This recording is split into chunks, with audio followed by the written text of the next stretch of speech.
যেখানে sign signal দেওয়া আছে সেটা অমান্য করলে তার উপরে ফাইন আরোপ করা হবে। অটোমেটিক্যালি এটা বিআরটি এর কাছে চলে যাবে।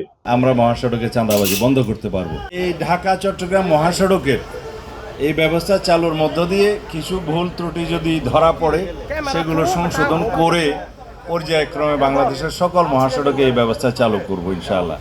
আর মহাসড়কে যে চাঁদাবাজি হয় সেটা মালিক পক্ষ থেকে হোক, শ্রমিক ফেডারেশনের পক্ষ থেকে হোক বা পুলিশের পক্ষ থেকে হোক, সব কিছু ক্যামেরায় যেহেতু রেকর্ডেড থাকবে, আশা করি এই প্রবণতাটা কমবে এবং আমি বিশ্বাস করি জনগণের সহযোগিতায় আমরা মহাসড়কে চাঁদাবাজি বন্ধ করতে পারবো।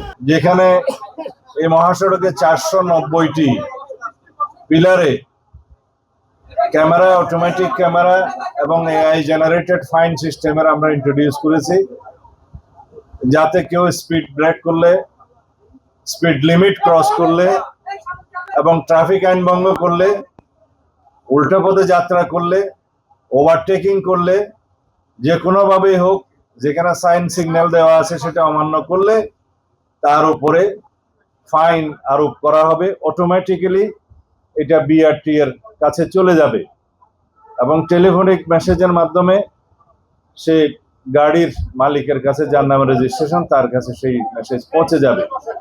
আশা করি এই উদ্যোগের ফলে আমাদের একটা যুগান্তকারী পরিবর্তন সড়ক শৃঙ্খলার মধ্যে আসবে এবং এই কার্যক্রম এই মুহূর্ত থেকে শুরু হলো। আপনারা মালিক, শ্রমিক ফেডারেশন এবং পুলিশ সম্মিলিতভাবে এই প্রচেষ্টাকে সফল করতে হবে।